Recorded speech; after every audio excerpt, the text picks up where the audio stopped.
les réseaux sociaux, tous les frères et sœurs, dans les campus, dans les maisons, en ligne, que tout le monde saisisse son téléphone, partage les liens et les dépose partout. Remplissons la terre avec le parfum de la grâce de Jésus.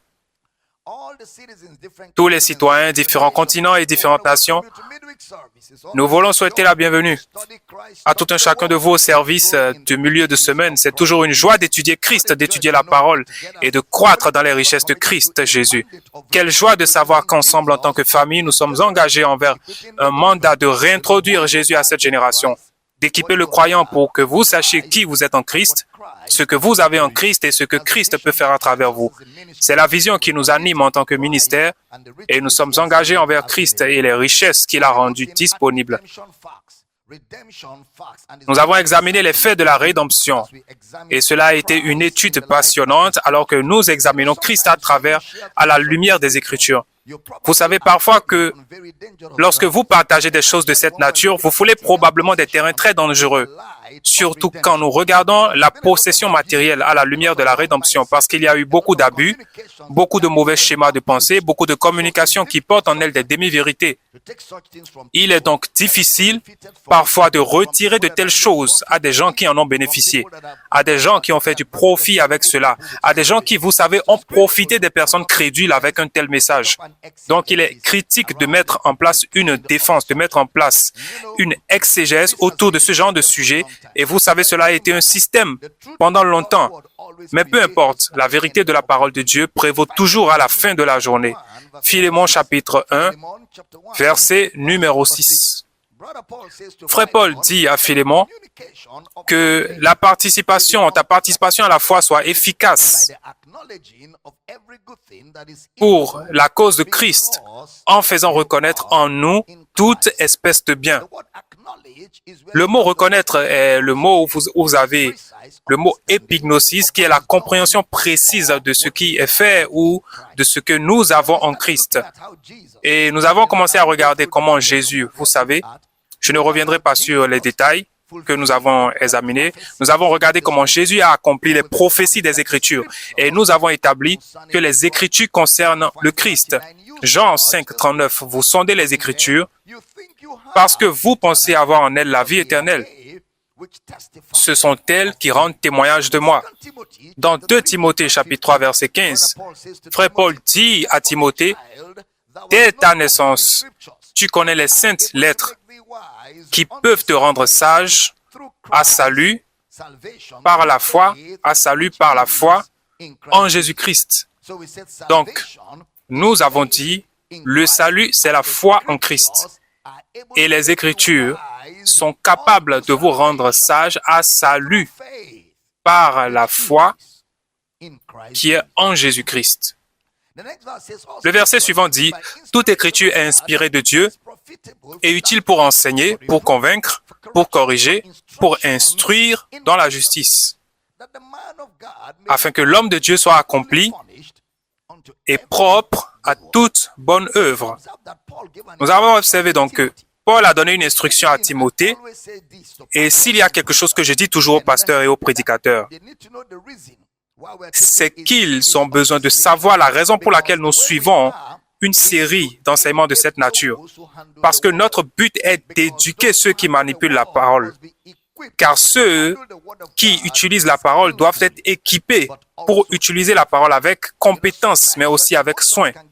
Vous savez, parfois, vos émotions peuvent se mettre en travers de la vérité et vous prêchez en fait des sentiments plutôt que prêcher la vérité. Et je dis toujours ceci, chaque fois que vous voulez probablement vous opposer à un prédicateur ou à un docteur, souvent vous perdez la réalité de ce qui devrait être dit parce que vous vous opposez à quelque chose. Vous savez, il est vrai que nous devons parler contre les choses qui sont fausses, mais nous parlons contre ces choses par le biais de l'enseignement. C'est dans l'enseignement que nous pouvons apporter la vérité et la vérité expose le mensonge. C'est dans l'enseignement que nous pouvons faire briller la lumière et la lumière expose les ténèbres. Mais cela ne devrait pas être la motivation. Vous savez, parfois, juste chercher comment discréditer quelqu'un, non. Cela devrait être de pouvoir apporter la correction, de pouvoir apporter la réprimande et de pouvoir aider les gens qui cherchent sincèrement la vérité pour ne pas être égarés par certains prédicateurs qui n'ont pas fait leur travail personnel ou certains prédicateurs qui prennent plaisir à profiter des gens crédules. Donc, Paul donne une instruction à Timothée qui est un prédicateur, pas seulement un prédicateur, mais Timothée est un pasteur de pasteurs parce qu'il ordonne des anciens, il ordonne des ministres et il leur donne un avertissement. Dans 1 Timothée chapitre 5, verset 22, il dit: N'impose les mains à personne avec précipitation et ne participe pas au péché d'autrui. L'expression imposer les mains avec précipitation signifie n'ordonne aucun homme, parce qu'il a dit plus tôt dans ce même Timothée 1, 4, 14, ne néglige pas le don qui est en toi et qui t'a été donné par prophétie avec l'imposition des mains de l'Assemblée des anciens. Et puis il dit à nouveau à Timothée, dans 2 Timothée 1, 6, ranime le don de Dieu que tu as reçu par l'imposition de mes mains. Donc, il dit, on n'ordonne pas n'importe quel homme. Vous voyez, ainsi, en tant que pasteur de pasteurs, il dit à Timothée dans 2 Timothée 2, 15, efforce-toi de te présenter devant Dieu comme un homme éprouvé, un ouvrier qui n'a point à rougir, qui dispense droitement la parole de vérité. Il y a donc une responsabilité pour qu'un homme puisse découper, diviser, dispenser correctement les Écritures. Et Jésus nous a donné un exemple dans son étude biblique la plus exhaustive. Curieusement, il nous a donné cet exemple dans cette étude biblique dans le livre de Luc. Dans le livre de Luc, chapitre 24, verset 25, sur le chemin d'Emmaüs, où il a eu une étude biblique exhaustive et intensive avec Cléophas et sans doute sa femme, où il les réprimandait. Il réprimandait ses disciples, il leur dit: « Ô homme sans intelligence et dont le cœur est lent à croire tout ce qu'ont dit les prophètes, ne fallait-il pas que le Christ souffrit ces choses et qu'il entrât dans sa gloire? » Et commençant par Moïse et par tous les prophètes, il leur expliqua dans les Écritures, dans toutes les Écritures, les choses qui le concernaient. Nous devons donc toujours étudier les Écritures à la lumière de ce que Jésus a fait. Nous devons toujours étudier les Écritures à la lumière de ce que Jésus a fait. Ce que Jésus a fait n'est pas un simple événement. Ce que Jésus a fait est aussi une révélation en soi, en elle-même. C'est ce qui nous révèle les Écritures. Ce que Jésus a fait est ce qui nous révèle les Écritures, ce qu'il a fait, qui il est. Son office au temps présent est ce qui révèle ce qu'il était. Parce que même dans les 4 évangiles, ce qu'il était pour nous est plus que le récit des témoins oculaires.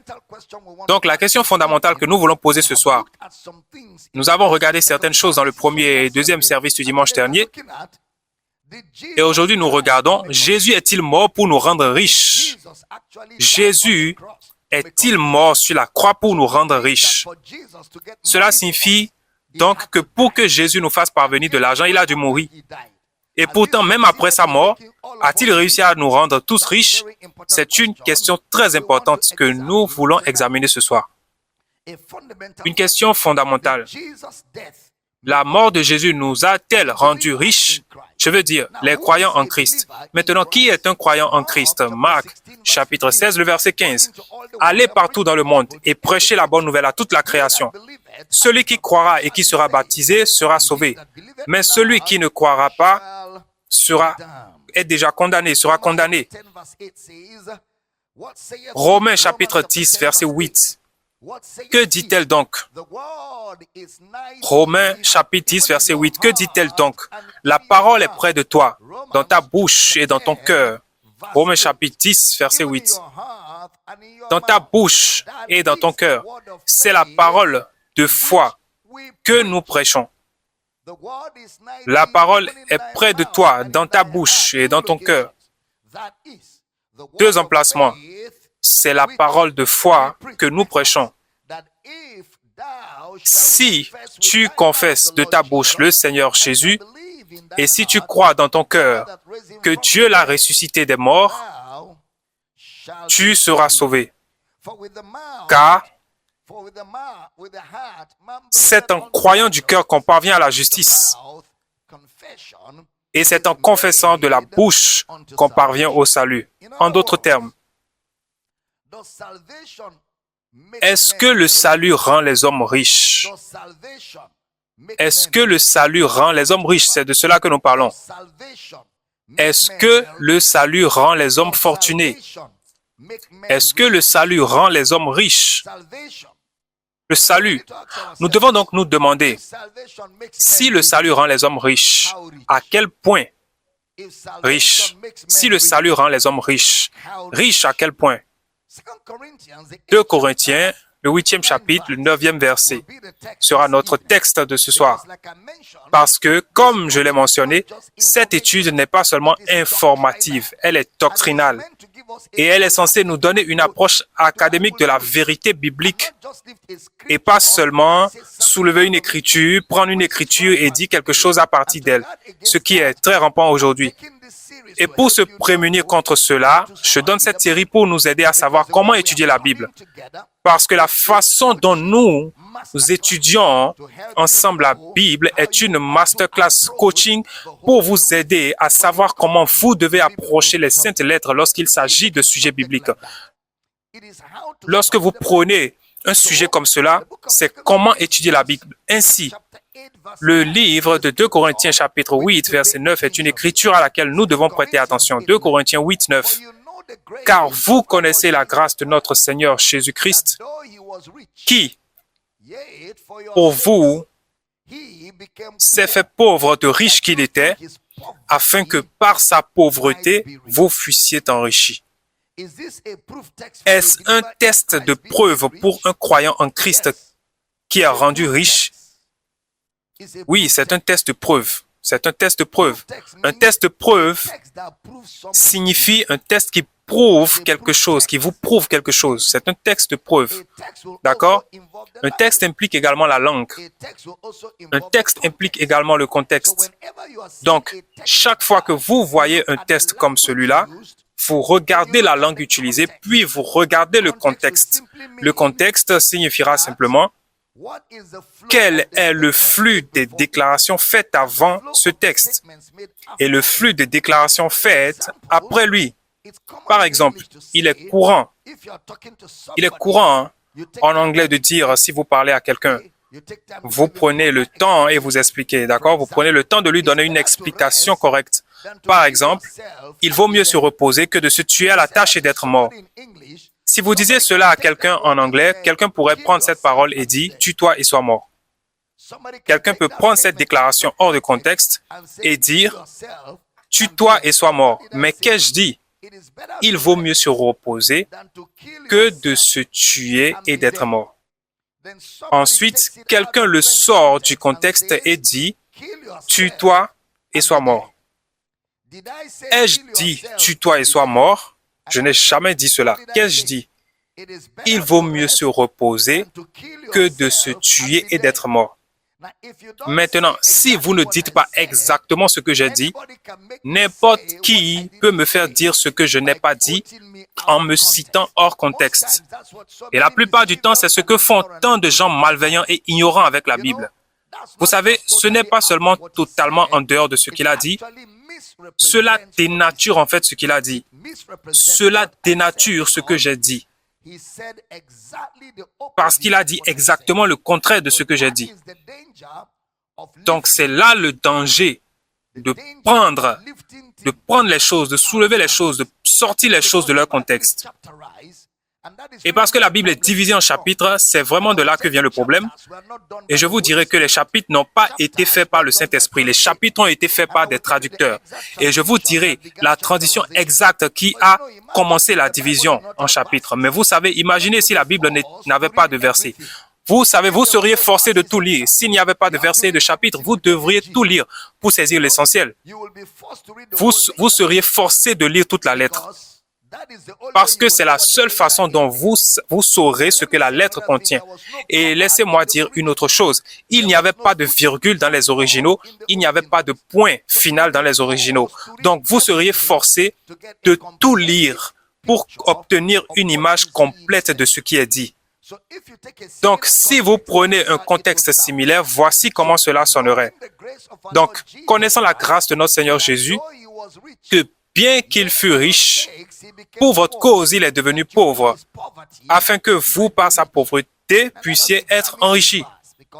Maintenant, examinons ce verset parce que nous allons regarder 3 ou 4 mots. Il y a 4 mots importants chaque fois que vous mentionnez Jésus, sauf une fois dans 2 Corinthiens 11, 25, où Paul dit un autre Jésus, un autre évangile, un autre esprit. Donc, quand il dit un autre Jésus, cela signifie qu'il ne parle pas du même Jésus que celui que l'Écriture communique. Dans 2 Corinthiens 11, 4, 2 Corinthiens 11, 4, où il a pris le temps, car si quelqu'un vient vous prêcher un autre Jésus que celui que nous avons prêché, ou si vous recevez un autre esprit que celui que vous avez reçu, ou un autre évangile que celui que vous avez accepté, vous le supportez fort bien. Un autre Jésus, un autre esprit et un autre évangile. Mais quand vous dites Jésus, je pense que c'est clair pour tout le monde, d'accord? Donc, il dit notre Seigneur Jésus. Ainsi, nous n'avons pas à demander de quel Jésus ou de quel Seigneur Jésus il parle. Je pense que nous n'avons pas de problème avec cela. Maintenant, je suppose que les mots que nous devons connaître seront le mot grâce. C'est le premier. Donc, nous allons regarder le mot grâce. Le deuxième mot que nous allons regarder, c'est le mot riche. Grâce, riche. Ensuite, nous allons regarder le troisième mot, pauvre. Pauvre. Et ensuite, par identification, le mot pauvreté. Je recommence. Laissez-moi repasser dessus. Le mot grâce, puis le mot pauvre, puis le mot riche. Et ensuite, le mot pauvreté par identification. Donc, avant de regarder le mot riche, je sais que nous avons fait quelques études sur le mot riche. Vous savez, nous avons regardé le mot béni. Nous avons regardé le mot riche. Nous avons regardé le mot prospère. Nous avons donc fait cela. Et donc, nous reviendrons sur riche au cours de cet enseignement. Mais le mot suivant que nous devons probablement examiner, c'est le mot pauvre. Or, dans le langage quotidien, savez-vous que le mot pauvre ne signifie pas ne pas avoir de l'argent? Si vous évaluez quelque chose et que vous dites pauvre, est-ce que vous dites qu'il manque d'argent? Comme s'ils ont construit une maison et vous venez regarder la maison et vous dites « Non, c'est pauvre, ceci est pauvre. Est-ce que vous parlez d'argent? » Non, vous parlez du bâtiment. Il n'est pas ressorti comme il était censé ressortir. Donc, vous dites que ceci est pauvrement fait. Ou que c'est pauvre, ce qui ne signifie pas manquer d'argent. Si vous êtes un maître de conférence et que vous avez enseigné dans une classe, vous avez enseigné une leçon où certains d'entre vous ont été diplômés de l'école secondaire et sont devenus enseignants du secondaire, et vous dites très pauvre, est-ce que vous dites manque d'argent? Vous donnez un devoir, vous notez le devoir et vous dites très pauvre. Est-ce que vous dites aux élèves qu'ils manquent d'argent? Non. Il y a des gens qui sont riches et qui viennent de familles riches, mais qui ont des notes très pauvres. Vous les voyez conduire une Ferrari selon l'endroit où vous êtes allé à l'école. Ce n'est pas dans chaque école que les élèves allaient à vélo ou à pied. Il y a des écoles dans certaines parties du monde où les enfants venaient à l'école avec des Lamborghini. Ils viennent à l'école avec des Ferrari. Ils sont riches. Ils viennent de familles riches. Ils conduisent dans ces écoles avec des voitures très chères. Mais cela ne garantit pas de bonnes notes pour les examens. Donc, un enseignant peut noter la copie d'un élève qui est venu avec une Lamborghini ou même 2 Lamborghini et mettre très pauvre. Cela ne signifie pas manque d'argent. Donc, le mot pauvre ne signifie pas nécessairement pas d'argent. Maintenant, s'il y a un bâtiment qui est construit et qu'ils disent quelle est votre évaluation de ce bâtiment, et il dit nous avons dépensé beaucoup d'argent dans le bâtiment, mais le bâtiment est toujours pauvre. Ce qu'il dit, c'est que la présentation de ce bâtiment ne ressemble pas à la richesse qu'il y a dépensée. Il ne dit pas que le type n'a pas d'argent dans sa poche. Donc, le mot pauvre ne devrait pas toujours signifier pauvre, faute d'argent. Non, je regarde juste dans le langage général. Le langage courant, par exemple, nous avons des joueurs pauvres. Des joueurs pauvres. Chaque club crie toujours qu'ils ont certains joueurs qui sont pauvres. Ils ont un défenseur très pauvre. Vous savez, ce défenseur est très pauvre. Ou le gardien de but est très pauvre. Ou le milieu de terrain. Est-ce du français? Est-ce qu'il y a quelque chose comme ça dans le football? Vous savez, j'apprends encore.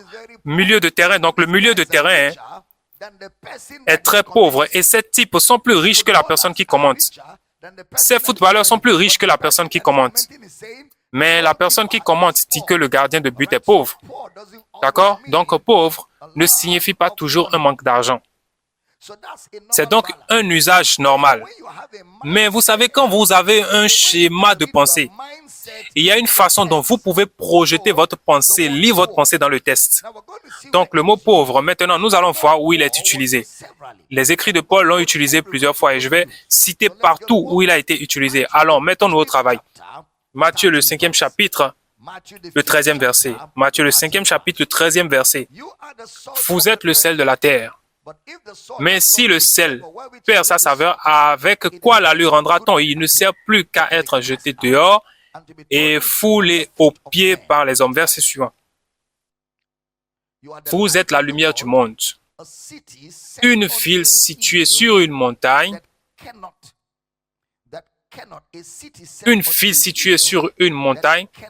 ne peut être cachée. Matthieu chapitre 5, verset 3. Heureux les pauvres en esprit, car le royaume des cieux est à eux. Heureux les pauvres en esprit, car le royaume des cieux est à eux. C'est comme un contraste, n'est-ce pas? Heureux. Où est la pauvreté? En esprit. En esprit. Donc, il y a quelque chose qu'on appelle pauvre en esprit, ou heureux ceux qui manquent de finances dans l'esprit. Est-ce que c'est ce qu'il a dit? Heureux ceux qui n'ont pas de dollars dans l'esprit?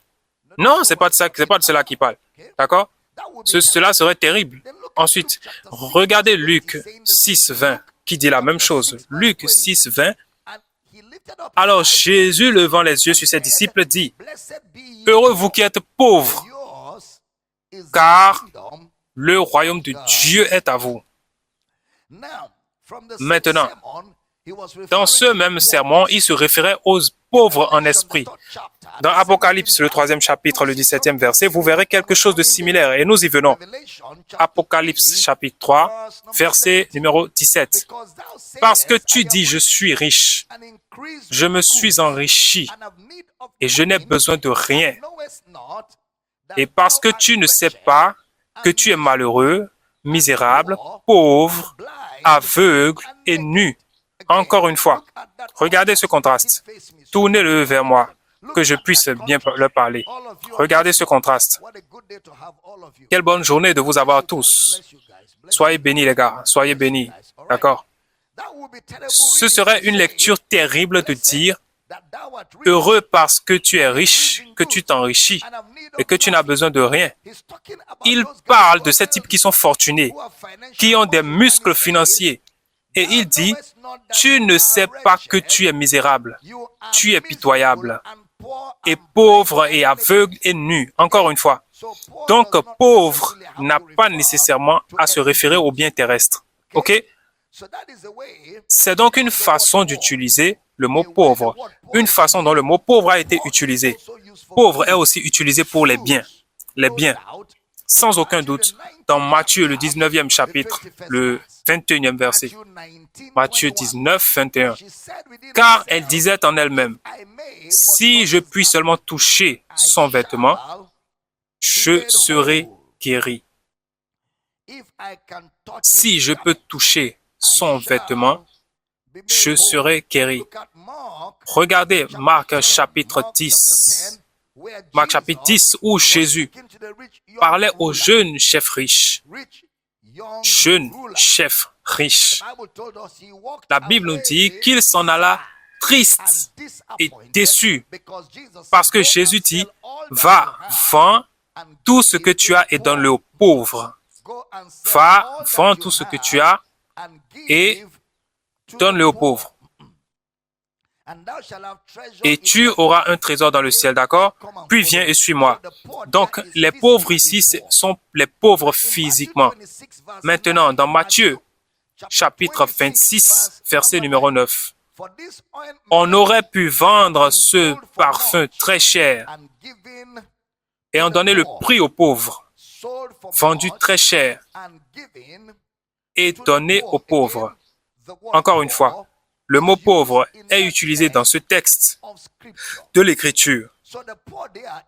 Donc, le mot pauvre ici dépend toujours de ce que dit le contexte. Que donnez-vous aux pauvres? Quelque chose de physique. OK?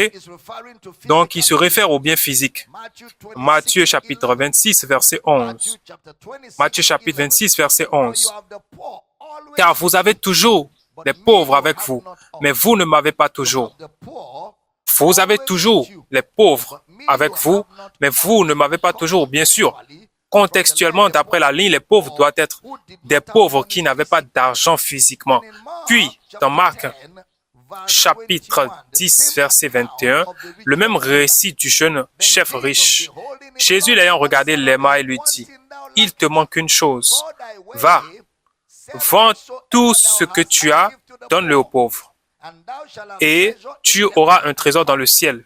Puis viens, prends ta croix et suis-moi. » Prends ta croix et suis-moi. Donc, encore une fois, on traite avec les pauvres. Marc chapitre 12, verset 42. Marc chapitre 12, verset 42.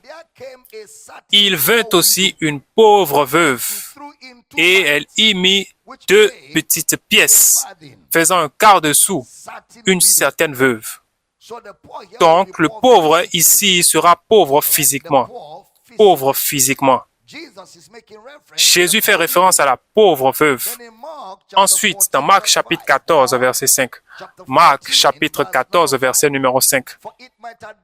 On aurait pu le vendre plus de 300 deniers ayant donné le prix aux pauvres. Et il s'irritait contre cette femme, donnée aux pauvres. Et il s'irritait contre elle. Le pauvre ici est manifestement physiquement pauvre, car vous avez toujours les pauvres. Puis dans Luc chapitre 4, verset 18. Luc chapitre 4, verset 18. L'Esprit du Seigneur est sur moi, parce qu'il m'a oint pour annoncer une bonne nouvelle aux pauvres. Il m'a envoyé pour guérir ceux qui ont le cœur brisé, pour proclamer aux captifs la délivrance et aux aveugles le recouvrement de la vue, pour renvoyer libres les opprimés.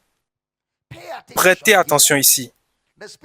L'Esprit du Seigneur est sur moi, car il m'a oint pour annoncer une bonne nouvelle aux pauvres. Donc, quand il dit d'annoncer la bonne nouvelle aux pauvres, vous vous demandez quel pauvre maintenant? Ce n'est peut-être pas très clair dans le texte, parce qu'il parle de prêcher le message aux pauvres. Or, bien sûr, ce qui est donné aux pauvres ici n'est pas physique. Donc, si le message n'est pas physique, cela signifiera que le bénéfice n'est pas physique. Si le message n'est pas physique, cela signifiera que le bénéfice n'est pas physique. Approchez un peu plus de moi. Le bénéfice n'est pas physique. Donc, si le message doit donc être prêché aux pauvres, gardez à l'esprit le message. Ce message n'est pas physique, ou le message est un impact spirituel, ou d'une substance spirituelle. S'il vous plaît, restez avec moi. Pour ceux d'entre vous qui sont sur TikTok, nous traitons la question, Jésus est-il mort pour rendre les gens riches? Est-ce que la mort de Jésus était faite pour enrichir la poche d'un homme? Est-ce que Jésus avait réellement besoin de mourir pour que quelqu'un soit riche? Parce que nous voulons étudier de manière exégétique, nous étudions donc toutes les Écritures qui contiennent le mot pauvre. Maintenant, regardez Luc, le 6e chapitre, le 20e verset. Nous l'avons cité plus haut. Heureux, vous qui êtes pauvres, car le royaume de Dieu est à vous. Luc chapitre 7, verset 22. Luc chapitre 7, verset 22. Et il leur répondit, « Allez, rapportez à Jean ce que vous avez vu et entendu. Les aveugles voient, les boiteux marchent, les lépreux sont purifiés, les sourds entendent, les morts ressuscitent. » La bonne nouvelle est annoncée aux pauvres. La bonne nouvelle est annoncée aux pauvres. C'est la même chose dans Matthieu 11, 5. La bonne nouvelle est annoncée aux pauvres. Le mot pauvre en grec, je ne peux pas le prononcer, donc je vais l'épeler pour vous. P-T-O-C-H-O-S.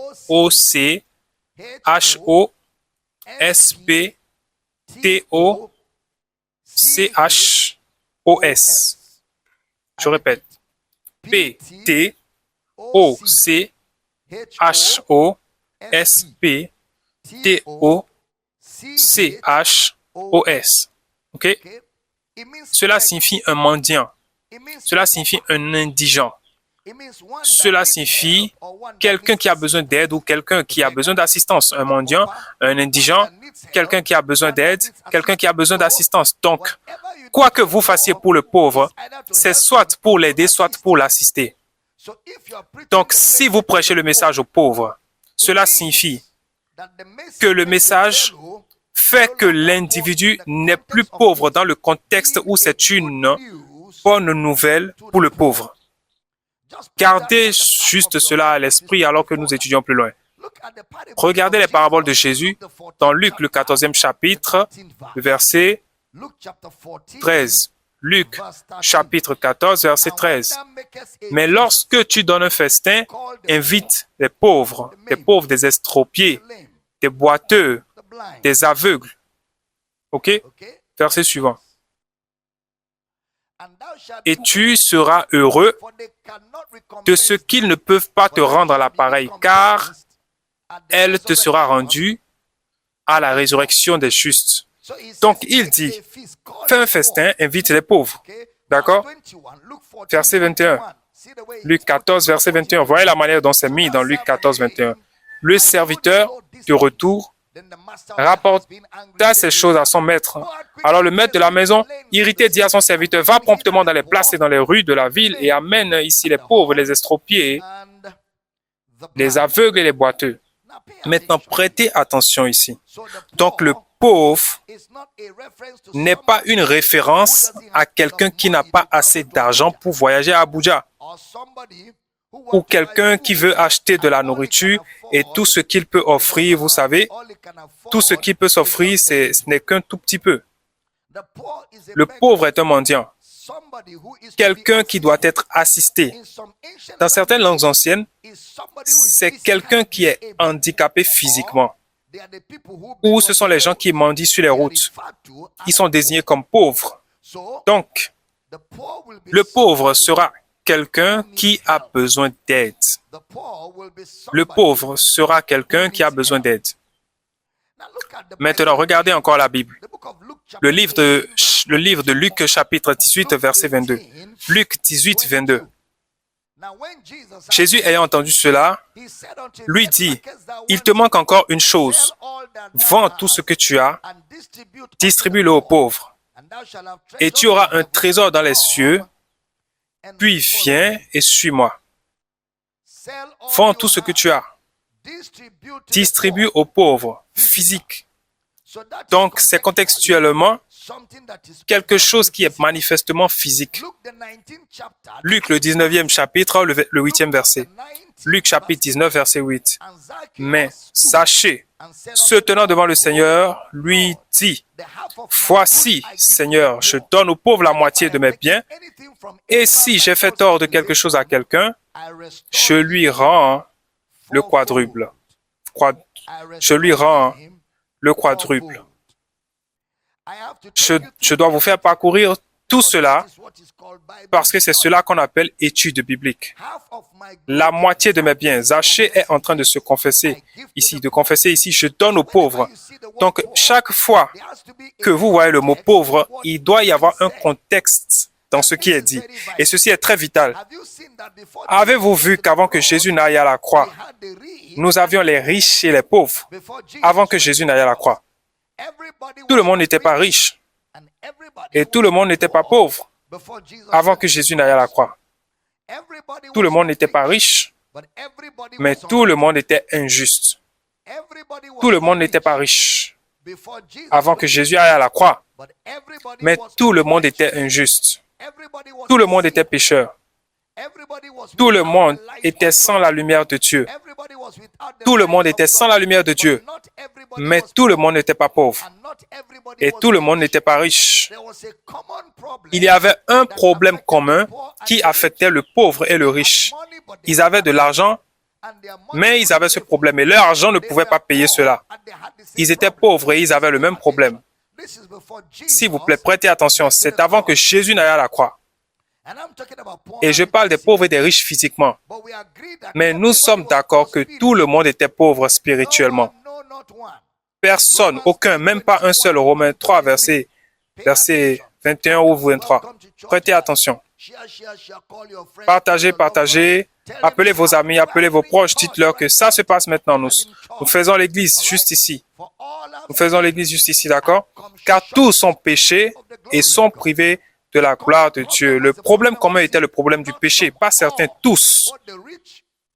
Le riche, le pauvre, le grand, le petit, le quelqu'un, le personne. Tous ont péché et ils ont été privés de la gloire de Dieu. Romains chapitre 5, verset 8. Romains chapitre 5, verset 8. Il dit, mais Dieu prouve son amour envers nous, en ce que lorsque nous étions encore des pécheurs, Christ est mort pour nous. Alors que nous étions encore pécheurs, Christ est mort pour nous. Romains chapitre 5, verset 14. Romains chapitre 5, verset 14. Cependant, la mort a régné depuis Adam jusqu'à Moïse, même sur ceux qui n'avaient pas péché par une transgression semblable à celle d'Adam, lequel est la figure de celui qui devait venir. Alors, Luc 21, verset 2. Luc 21, verset 2. Et il vit aussi une pauvre veuve qui y mettait 2 petites pièces. Une certaine pauvre veuve.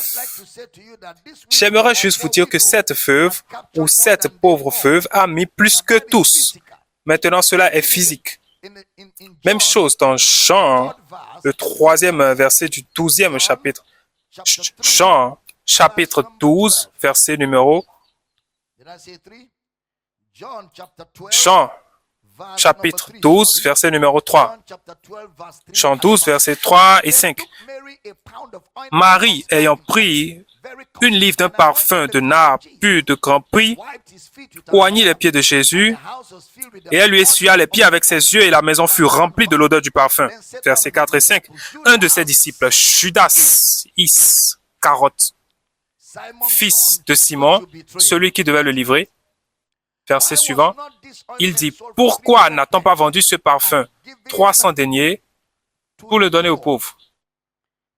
Et pour le donner aux pauvres. » Maintenant, vous voyez un homme dans l'évangile de Luc du nom de Lazare appelé le mendiant, même mot pour le pauvre. Et vous voyez ce qu'il était. Il se tenait à la table d'un homme riche pour se nourrir des miettes et les chiens venaient lécher ses plaies.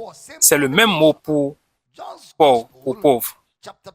Même connotation, évangile de Jean 12, 5. Prêtez attention, Jean, chapitre 12, verset 5. Pourquoi n'a-t-on pas vendu ce parfum 300 deniers pour le donner aux pauvres? Verset suivant.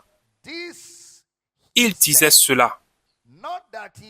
Non qu'il se mit en peine des pauvres, mais parce qu'il était un voleur et que, tenant la bourse, il prenait ce qu'on y mettait. Parlons de ce même Judas. Alors, suivez les gens qui critiquent des choses comme celle-ci. Ils sont probablement dans le ministère de Judas. Quand ils voient quelqu'un vous bénir financièrement ou quelqu'un vous contacter pour vous soutenir et qu'ils en disent du mal, ils sont dans le ministère de Judas, d'accord? Jésus va les regarder et dire au verset 8, « Car vous avez toujours les pauvres avec vous. Vous en aurez toujours. » Jean 13, verset 29. Quand Jésus dit à Judas d'aller faire ce qu'il allait faire rapidement, Jean 13, 29, car quelques-uns pensaient que comme Judas avait la bourse, Jésus lui disait, « Achète ce dont nous avons besoin pour la fête. » ou qui lui commandait de donner quelque chose aux pauvres. Il pensait donc que Judas allait chercher des choses pour les pauvres. Donc les pauvres ici étaient physiques. Maintenant, venons aux épîtres. L'usage du mot pauvre dans les épîtres. Romains, le 15e chapitre, le 26e verset. Romains, 15e chapitre, 26e verset. Car la Macédoine et l'Achaïe ont bien voulu faire une contribution pour les pauvres parmi les saints qui sont à Jérusalem. Ah, je ne pourrai jamais suivre un pasteur pauvre. Pour les pauvres parmi les saints qui sont à Jérusalem. Ce sont des saints, mais ils sont pauvres. La Bible reconnaît qu'il y a des saints qui sont pauvres. Pas tous les saints à Jérusalem, mais les pauvres parmi les saints. Cela signifie donc qu'il y avait des saints riches et qu'il y avait des saints pauvres. Et tous étaient des saints. Ils n'étaient donc pas définis par leur richesse. Ils étaient définis par leur identité de saints. Leur identité en Christ Jésus en tant que saints. Donc, ils l'ont bien voulu et ils le leur devaient, car si les païens ont eu part à leur bien spirituel, et si les païens ont eu part à leur bien spirituel, ils doivent aussi les assister dans les biens temporels. Donc, évidemment, ils avaient des saints pauvres, des gens qui ne sont pas physiquement aisés, des gens qui étaient indigents, mais physiquement, parce que s'ils étaient indigents spirituellement, cela signifierait qu'ils ne sont pas nés de nouveau. Cela signifierait qu'ils ne sont pas nés de nouveau. Maintenant, 1 Corinthiens 13, verset 3. Et quand je distribuerai tous mes biens pour la nourriture des pauvres, quand je livrerai même mon corps pour être brûlé, si je n'ai pas la charité, cela ne me sert à rien. Cela ne me sert à rien. Le mot pauvre est sous-entendu ici. Et quand je distribuerai tous mes biens pour la nourriture, mais la façon dont le mot nourrir est utilisé, c'est quand vous rendez assistance à une autre personne. C'est pourquoi les traducteurs ont inséré le mot pauvre là. 2 Corinthiens chapitre 6. 2 Corinthiens chapitre 6. 2 Corinthiens chapitre 16, verset 6. Comme attristé. 2 Corinthiens chapitre 16, verset 6. Gloire à Dieu. Gloire à Dieu. Alléluia. Il se peut que je séjourne quelque temps chez vous, ou même que j'y passe l'hiver, afin que vous m'accompagniez là où je me rendrai. Frère Paul, verset 10. Verset 10. Si Timothée arrive, faites en sorte qu'il soit sans crainte parmi vous, car il travaille comme moi à l'œuvre du Seigneur. J'ai entendu un homme de Dieu citer ce verset. Il a dit que Dieu l'avait envoyé à Lagos pour rendre mon peuple riche. Que Dieu l'a envoyé à Lagos pour rendre son peuple riche. Docteur Gabriel, trouvez-moi ce passage où il est dit « Comme attristés, et nous sommes toujours joyeux, comme pauvres, et nous en enrichissons plusieurs. » C'est le verset que cet homme de Dieu a utilisé. C'est dans Corinthiens. « Comme attristés, et nous sommes toujours joyeux. Comme pauvres, et nous en enrichissons plusieurs. » Alors, je riais quand je l'ai entendu dire que Dieu l'avait envoyé à Lagos. 2 Corinthiens chapitre 6, versets 6 à 10. Mettez-le pour moi. 2 Corinthiens chapitre 6, versets 6 à 10. Comme attristés, et nous sommes toujours joyeux. Comme pauvres, et nous en enrichissons plusieurs. Comme n'ayant rien, et nous possédons toutes choses. Wow! Dans mon esprit, j'ai dit, eh bien, homme de Dieu, vous n'avez pas l'air si pauvre. Hein? Mais si vous regardez ce que Paul disait ici, il utilisait deux contrastes. Lisons-le contextuellement, à partir du verset 6. Chapitre 16, verset 6. Par la pureté, par la connaissance, par la patience, par la bonté, par l'Esprit Saint, par une charité sincère. Verset suivant, par la parole de vérité, par la puissance de Dieu, par les armes de justice à droite et à gauche. Verset suivant, au milieu de la gloire et de l'ignominie, au milieu de la mauvaise et de la bonne réputation, étant regardés comme des imposteurs, quoique véridiques. C'est un contraste, c'est de cela que Paul parlait, un contraste ici, entre la gloire et l'ignominie. Évidemment, l'honneur ou le déshonneur venait de ceux qui étaient observateurs, au milieu de la gloire et de l'ignominie, au milieu de la mauvaise et de la bonne réputation, étant regardés comme des imposteurs, quoique véridiques. Des imposteurs pour ceux qui ne croient pas en notre ministère. Des imposteurs pour ceux qui ne croient pas en notre ministère. Pourtant, nous sommes véridiques. Comme inconnus, quoique bien connus. Comme mourants. Et voici, nous vivons comme châtiés, quoique non mis à mort. Comme attristés, c'est-à-dire que nous avons l'air d'être attristés. Et nous sommes toujours joyeux. Nous avons l'air d'être indigents. Oh, indigents, nous sommes physiquement indigents. Pourtant, en enrichissant plusieurs. Maintenant, cette indigence ne peut pas être physique. D'accord? Cela ne peut pas être physiquement indigent, mais nous avons l'air de l'être. Comme n'ayant rien, et nous possédons toutes choses. Donc, rien de physique n'était en vue quand le frère Paul disait ces choses. Cet homme est malhonnête, et il dit, ne vous inquiétez pas. Comme pauvre, pourtant en enrichissant plusieurs. Il a dit, je ne suis pas si pauvre, homme de Dieu. Vous voyez cela? Maintenant, 2 Corinthiens chapitre 8 verset 9. Car vous connaissez la grâce de notre Seigneur Jésus-Christ. C'est là que se trouve notre question. Qui pour vous s'est fait pauvre de riche qu'il était. Laissez-moi vous poser une question. Il y a-t-il eu un seul moment dans le ministère de Jésus, dans les 4 évangiles, où Jésus a été appelé riche? Non, pas une seule fois. Pas une seule fois. Jésus n'a jamais été appelé riche. Il ne s'est jamais qualifié lui-même de riche et personne d'autre ne l'a désigné comme riche. Nous avons vu que Jésus avait des besoins. Jésus avait des nécessités, n'est-ce pas? Il avait des besoins. Il avait des nécessités. Il avait des gens qui répondaient à ses besoins physiquement et il n'était pas pauvre.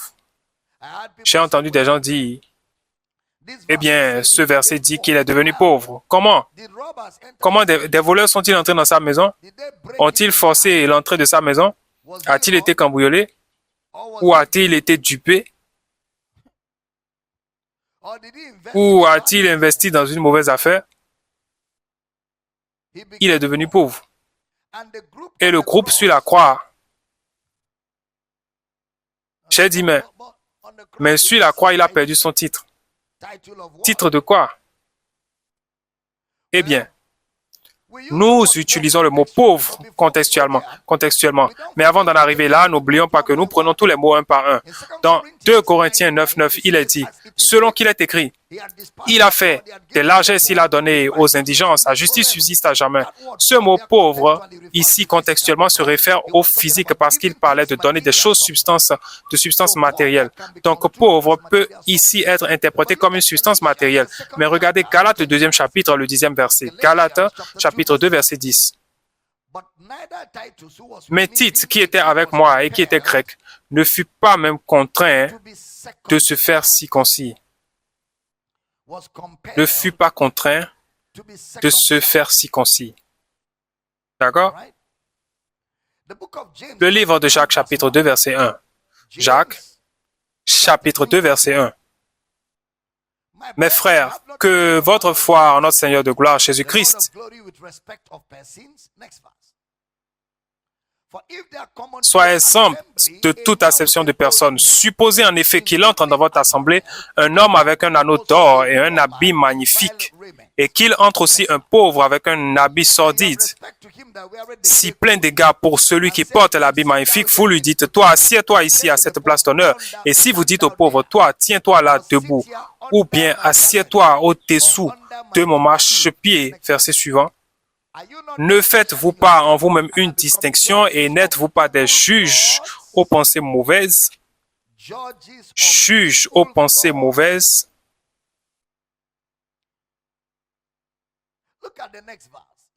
Regardez le verset suivant. Vous aimez ceci? Écoutez mes frères bien-aimés.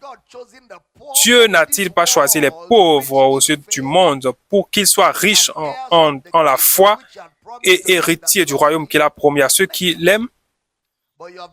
Verset suivant, mais vous affilissez le pauvre. Ne sont-ils pas les riches qui vous, ne sont-ils pas les riches, ne sont pas les riches qui vous oppriment et qui vous entraînent devant les tribunaux? C'est instructif. Souvenez-vous de ce passage d'Apocalypse 3, 17 que nous avons lu plus tôt. Tu es malheureux, misérable, aveugle.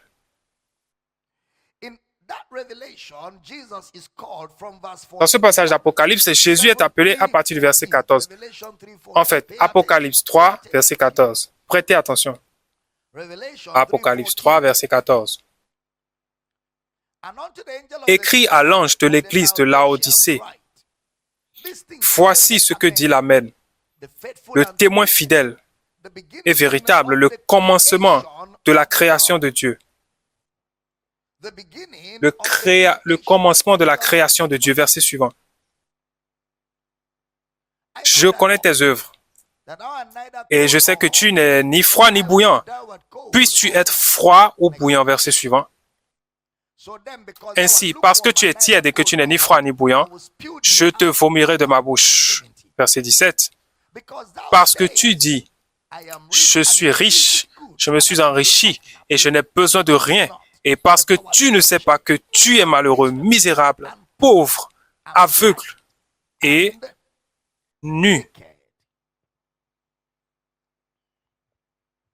Donc, parce que tu dis, je suis riche.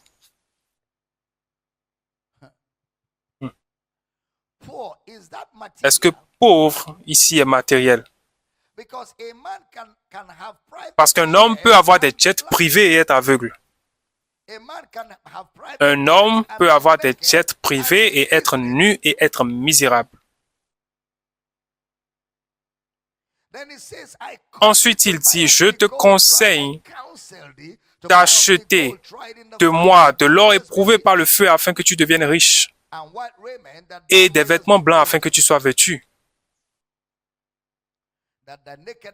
et que la honte de ta nudité ne paraisse pas et un collier pour oindre tes yeux afin que tu vois. Ainsi, le mot pauvre est utilisé pour les choses spirituelles. Les choses spirituelles. Le mot pauvreté, comme je l'ai épelé, je veux dire pauvre.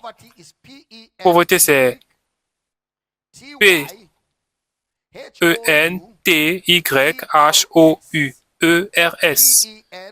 P-E-N-T-Y-H-O-U-E-R-S. Cela signifie simplement indigent, mendiant, pauvrement. 2 Corinthiens chapitre 8, verset 2. 2 Corinthiens chapitre 8, verset 2. Au milieu de beaucoup d'afflictions qui les ont éprouvées, leur joie débordante et leur pauvreté profonde ont produit avec abondance de riche libéralité. Wow! De riche libéralité. Il est pauvre en bien, mais il est riche en conduite. Ici, il est pauvre en bien, mais il est riche en conduite. Il est riche en œuvre. Il est riche en libéralité. OK? Maintenant, quand le mot pauvreté est utilisé, il est utilisé pour un événement. Quelque chose qui est arrivé et qui a transformé quelqu'un en une personne pauvre. C'est pourquoi dans 2 Corinthiens 8, 1, 2, prêtez attention, 2 Corinthiens 8, 1 à 2, nous vous faisons connaître, frères, la grâce de Dieu qui s'est manifestée dans les églises de la Macédoine. Verset suivant. Au milieu de beaucoup d'afflictions, qui les ont éprouvés, leur joie débordante et leur pauvreté profonde ont produit avec abondance de riche libéralité. Donc, quelque chose leur est arrivé. C'est pourquoi il a fait référence à une affliction. Et en parlant de Jésus aussi, quelque chose lui est arrivé qui l'a rendu pauvre. Donc, le mot pauvreté, P-T-O, est utilisé pour une soudaineté, utilisé deux fois. 2 Corinthiens 8.2 et 2 Corinthiens 8.9. Et dans les deux cas, cela voulait savoir que quelque chose est arrivé. Affliction en Macédoine et ensuite, Jésus a été fait pauvre, une soudaineté. Dans Apocalypse 2.9, c'est étrange. En fait, commençons par le verset 8. Apocalypse chapitre 2, depuis le verset 8.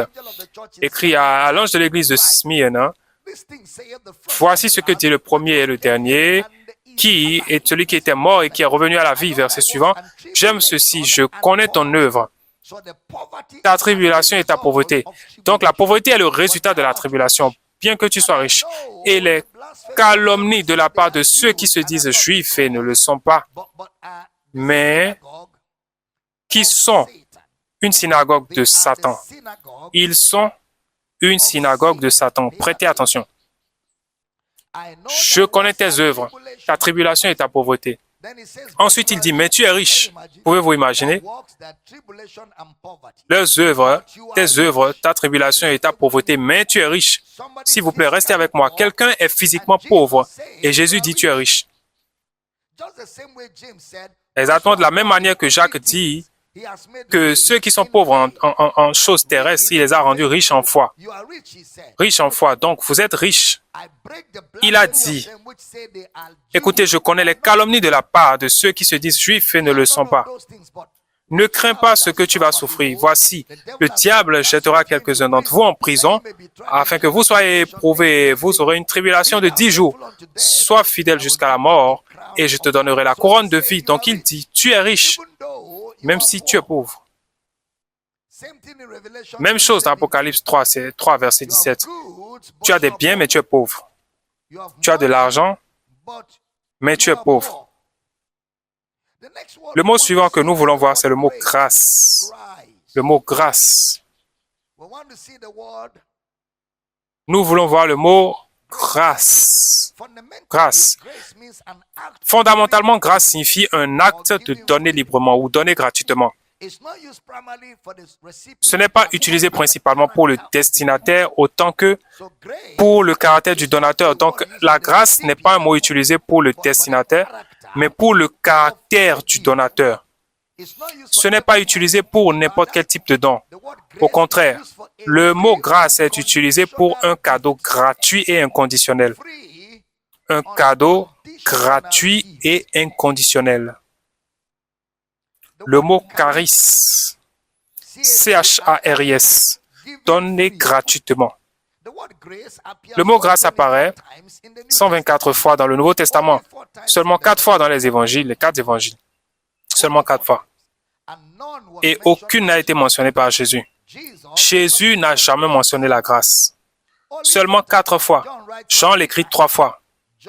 Jean 1,14, la parole a été faite chair, et nous avons contemplé sa gloire, une gloire comme la gloire du Fils unique venu du Père, pleine de grâce et de vérité. Jean 1,16, et nous avons tous reçu de sa plénitude, grâce pour grâce. Verset 17, car la loi a été donnée par Moïse, la grâce qui est la vérité existe en Jésus-Christ. Donc 3 fois le mot grâce est utilisé par Jean. Et la seule fois, il n'y a qu'une seule fois où il est utilisé par une autre personne que Jean. Et Jean l'utilise 3 fois sur les 4. Je sais que Jean se référait au sacrifice rédempteur de Jésus, qui a eu lieu bien après les événements sur lesquels Jean a écrit. Nous avons donc plus de 120 fois où il est utilisé concernant l'œuvre rédemptrice de Jésus. Le mot grâce est utilisé principalement dans les Écritures pour le sacrifice de Jésus.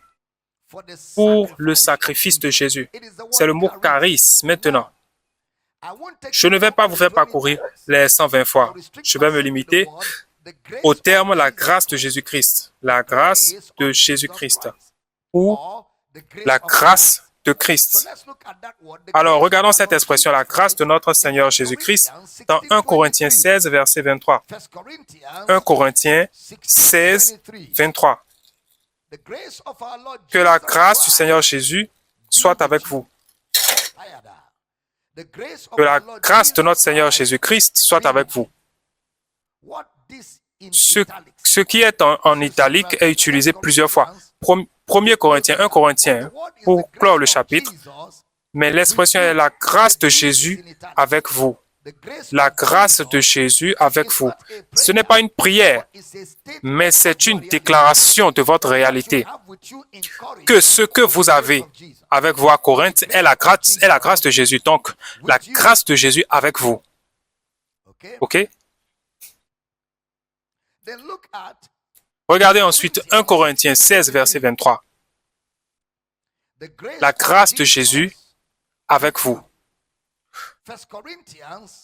2 Corinthiens 12, 19. 2 Corinthiens 12, 19.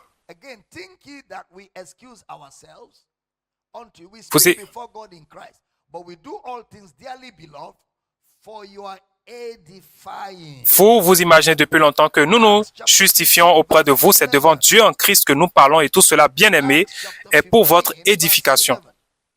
Acte 15, verset 11. Mais ce n'est pas la grâce du Seigneur Jésus que nous croyons être sauvés, de la même manière que 2 Corinthiens 12, 9.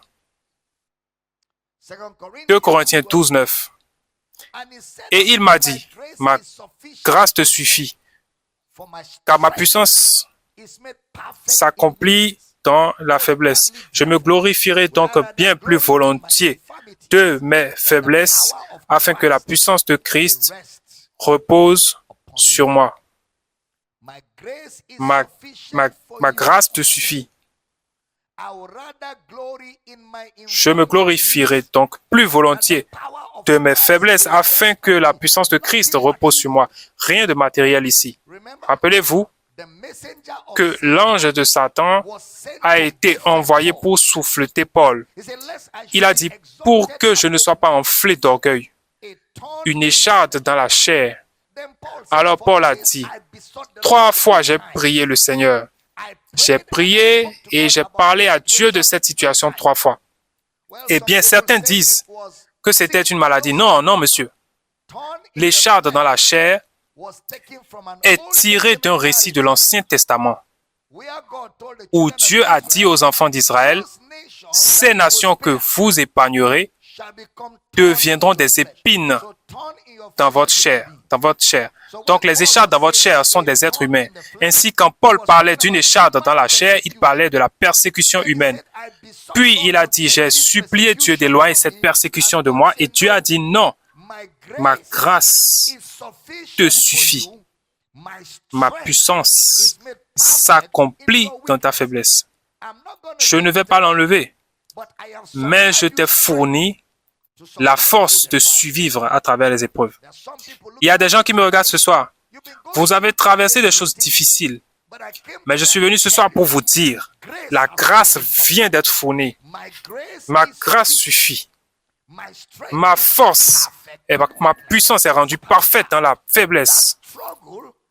Cette lutte vient d'arriver à son terme. Ma grâce te suffit. Nous connaissons la grâce de notre Seigneur Jésus. Et cette grâce a été fournie. N'oubliez pas, nous ne voyons pas la grâce du point de vue du bénéficiaire, mais comme une attitude du donateur. Même si vous n'êtes pas qualifié, même si tout autour de vous donne l'impression que vous n'êtes pas apte, Jésus dit, prends ma grâce. Ma grâce suffit. Vous n'avez pas besoin d'être qualifié. C'est pourquoi je vous donne la grâce. Ma grâce qualifie celui qui n'est pas qualifié pour participer à ce que Christ a fait.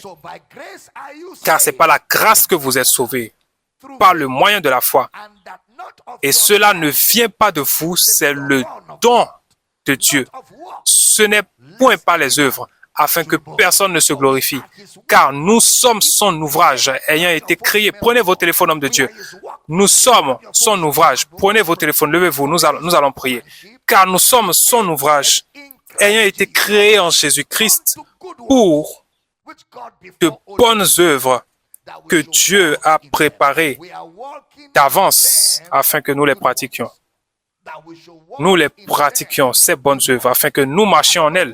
Je ne sais pas qui entend le son de ma voix et dont la vie a été tempétueuse, la vie a connu des hauts et des bas. Nous nous tenons ici ce soir pour vous dire, paix, soyez tranquilles. Soyez tranquilles, nous réprimandons la tempête. Nous réprimandons le vent, nous réprimandons les vagues, nous réprimandons cette maladie, nous réprimandons la calamité, nous réprimandons cette affliction. L'affliction ne se lèvera pas une seconde fois. Nous réprimandons cette affliction. Nous lui ordonnons de flétrir depuis la racine. La puissance de Dieu repose sur votre corps maintenant. Soyez guéris dans votre corps. Cette situation est arrêtée. Ce feu étrange est éteint. Ce feu étrange est éteint. Ce harcèlement du diable est détruit, est réduit au silence. Ce tourment de la peur est éteint. Cette voix de découragement est silencieuse. Amen. Paix, soyez tranquille. C'est l'ego Jibranda. L'ego Jahatin. Balado Zebre. Docteur Gabriel, parlez au micro. Priez pour l'audience. Mais n'oubliez pas mon public de TikTok aussi. Oui, papa. Il y a quelqu'un sur TikTok en ce moment, sur son lit, qui pleure. Et les larmes coulent sur votre visage à la suite d'une administration. Quand papa commence à parler de la grâce de Dieu prenant en charge votre situation, vous êtes sur votre lit en train de pleurer parce que c'est le chômage depuis longtemps et vous êtes juste fatigué de cette situation. Et nous parlons maintenant, vous êtes toujours à l'extérieur de la nation. Oui, je parle maintenant au nom de Jésus pour que vous receviez une faveur abondante. Dès maintenant au nom de Jésus. Au nom de Jésus. Nous ordonnons une pluie et un déluge d'intervention surnaturelle dans votre vie. La paix est votre. La grâce est à l'œuvre. Vous avez la provision au nom de Jésus. Et nous déclarons dès maintenant que la main du Seigneur est puissante sur vous. Que vous commencez à expérimenter une manifestation surnaturelle commune de la restauration. Il y a certains qui écoutent en ce moment et nous regardent. Nous déclarons que les jours que l'ennemi a volés, oui, le voleur est attrapé ce soir. Le voleur est attrapé ce soir par la puissance de la grâce de Dieu. Et nous déclarons que la restauration au centuple vient à vous maintenant. Vient à vous maintenant. Votre moisson est maintenant. Au nom de Jésus. Amen. Merci, Père. Apôtre, avez-vous un mot pour le peuple? Et nous parlons en ce moment, particulièrement en ce qui concerne un homme qui a une douleur à la taille. Écoutez, la grâce de Jésus est déjà à l'œuvre en vous. Rappelez-vous que papa a dit que la grâce de Dieu est donnée librement. Ce que Dieu nous a donné dans son sacrifice rédempteur est gratuit. Dès maintenant, nous parlons par la grâce de Dieu à cette douleur de taille. Douleur, quitte cette taille maintenant au nom de Jésus. Nous déclarons, sois guéri au nom de Jésus.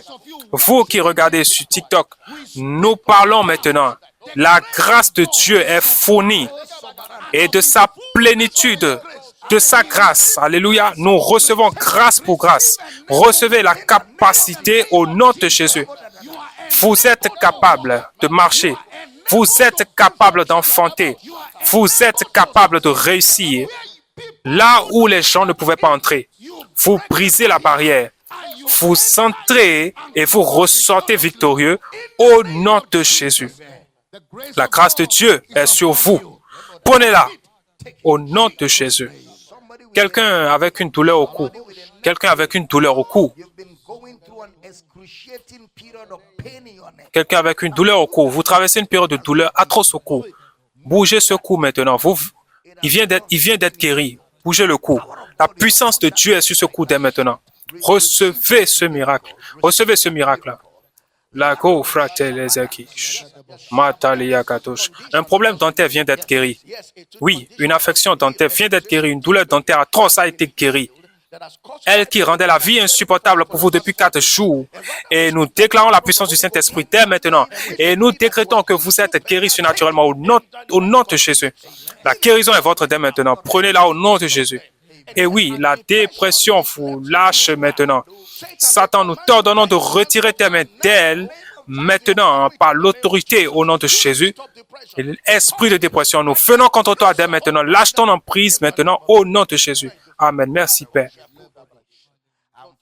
Père, nous prions pour tous ceux qui sont connectés à ce service ce soir. La grâce abonde. Vous avez tout ce qui est nécessaire en toutes choses. Vous abondez en toute bonne œuvre, gardez par la grâce de Dieu, et l'ennemi n'a aucune emprise sur vous au nom de Jésus. Merci Père pour l'exaucement des prières ce soir. Nous te rendons louange et gloire pour la bénédiction. Au nom de Jésus, nous avons prié. Amen. Gloire à Dieu. Gloire à Dieu.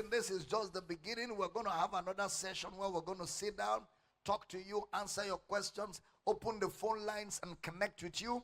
And TikTokers, I'm going to be live with Nedu on TikTok tonight at 8 p.m. At the end of this session, we go live on TikTok. It's going to be an engaging session where we're going to answer questions and we're going to bring truth to the people that are lying in darkness.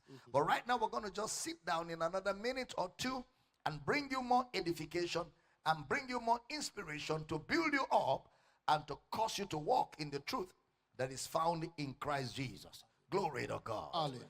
Glory to God. Glory to Let's sit down, men of God. Let's sit down. What a joy, what a joy, what a blessing. Ubong, the platform is yours. Praise God.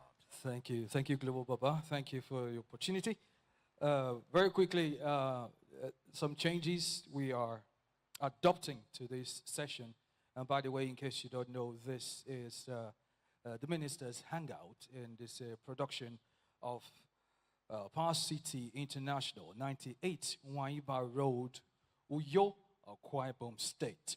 Very quickly, the number you can call to be part of this session is +234 903 008 3846. That number again is +234 903 008 3846.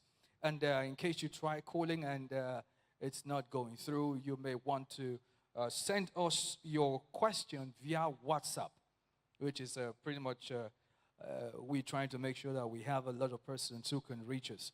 You can send your question on WhatsApp via a voice note on the number +234 806 800 9939. That number again to send voice note on WhatsApp is +234 806 800 9939. And by the way, remember to indicate your name and location while you do that. You can also send us an email to the email at ministershangout2026@gmail.com. That is ministershangout2026@gmail.com. And to sponsor this program, you may want to send a mail to Power City Office at drabeldamina.org. That is Power City Office at drabeldamina.org. Dr. Abel Damina is spelled as Dr. Abel Damina. That is drabeldamina.org. All right, Papa, let's get started. A word of prayer and traditional opening, and then we get to it. Let's pray together. Father, we thank you for this another opportunity to bring clarity upon clarity by the word. Thank you for everyone in the campuses, in the house churches, everyone watching on television and social media, everyone listening on radio. Oh, what an honor to be able to reach your people with the truth. Tonight, thank you that this session brings edification. In Jesus' name we pray. Amen. Amen. Praise Amen. God. All right, let's get started. This one is a mail from the United States of America. The person sending this is Oshoshika. It says, my question is, in Genesis chapter 1, the Bible says, in the beginning, let there be light. It was good, and why is it that in Genesis chapter 4, it says that God created the sun and the moon? Is the first light mentioned in Genesis chapter 1 any different from the light in Genesis chapter 4 regarding the creation of light, of the light which is sun and moon? So his question basically is there a difference between the first let there be light and the creation of the sun and moon? So in Genesis chapter 1, verse 1, in the beginning God created the heavens and the earth. The earth was without, tohua bohua, nothing. So when God said, let there be light, it was intent, God's intention. Genesis 1 is a letter of intent. That what God wants is for heaven to come on earth. Immortality, divinity, inhumanity. That's the plan. But the earth, which is man, rejected the plan. So man fell, and God now introduced redemption. Light be. So that light is not the light of the sun, moon, and stars. It's the light of the gospel. That's why after that you now see physical light, which is creation, moon, stars, and sunlight. So those two lights are different lights. Okay, great. Thank you, Papa. And this is from Blessings Manjomo from Malawi. He says, I have a question concerning death. And he quotes Deuteronomy chapter 30, verse 19, NIV translation. He says, today I have set before you life and death, blessing and curse. And he goes on to ask, does it mean that God created death? Well, Dr. Gabriel, you want to answer that? Yeah, it's a statement of his choice. It's like the gospel, because the gospel is being preached in the scriptures. Yeah. And we see the gospel demonstrated in the Old Testament Right. as the choice God gives to a man, because man is a free moral agent. Right. Just life and death and all of that stuff is a choice. So that is what God placed before the children of Israel. And you know, of course, like the book of Deuteronomy is like the reenacting of God's laws and reenacting of God's message to the generation that came out of Egypt. And so in that instance, the gospel is being presented to them. You make your choice. The same way Adam was presented a choice. Right. It's the same way they were being presented a choice. And whatever you choose, you stay with the consequence of your choice. actions, of your choice. Very good. I think we have a call just coming in right here. Papa, let's take a breather and just take the call. Hello. Good evening and welcome. Good evening. Good evening to you too. I'm from Yananga. You say you... I have some, Okay. I have some challenge for my body. I have some challenge for my body. I don't piss. I put pies. I don't see one. Every time I go to sleep. Please help me. Thank you. All right. Thank you for calling. Not that I really got what he was saying, but I want to believe that you take advantage of sending your questions via voice note on WhatsApp. I think that works a whole lot for everybody. The number to do that is +234 806 800 9939. That is +234 806 800 9939. While you do it, please remember to indicate your name and location, voice note on WhatsApp. Thank you. And moving on real quickly, Papa, this one is from Iboro Akpan. It says, good day, Global Baba. Please, my question goes thus. At the end of this age, which will be the second coming of Christ, I know the believers remain in Christ, but what will happen to unbelievers that will still be alive in the flesh to witness this second coming? And Iboro writes from Uyo. Well, Iboro, I'm sure somebody has taught you nonsense. The end of the world, which is what we call the second coming or the resurrection of the dead, is the end of the world. There will be nobody alive anymore. That will be the end of everything. That will be the closure of the age. Everything is over. Like it was in the day of Noah, so it shall be in the days of the Son of Man. Like it was in the days of Sodom and Gomorrah. How was it? When the rain started falling, that was the end of everything. Nobody remained. Everybody else that remained was in the ark. So anybody else that will remain after the last day on earth, it will be those in Christ. So there's nothing like unbelievers hanging around after the end of the age. There will be nothing like that. The end of the resurrection of the dead is the end of the world. There's nothing after that. Anything? Okay, you're good. Okay, great. While we anticipate calls coming in, do remember to take advantage of the WhatsApp handle, +234 806 800 9939. Remember, you're sending voice notes, and remember to indicate your name and location while you're at it. And this one is from Gabriel Nana. a Cameroonian living in Gabon. He says, "Glory!" Please, my question is this: is the message of salvation different from the message of the kingdom? God bless you, man of God. Well, the message of salvation is the message of the kingdom. Because the message of the kingdom is the announcement of the arrival of a king and his kingdom. And how do you get into that kingdom? By salvation. So it's the same thing. Yeah. Now, what does it mean? Dr. No Gem, name. what does What it does it mean to see a man of God in your dreams? What does it mean to See see a a man. man of God in your dream? Yes, sir. We don't have the gift of dreams. When you see the man of God in the dream, probably the man of God has been talking.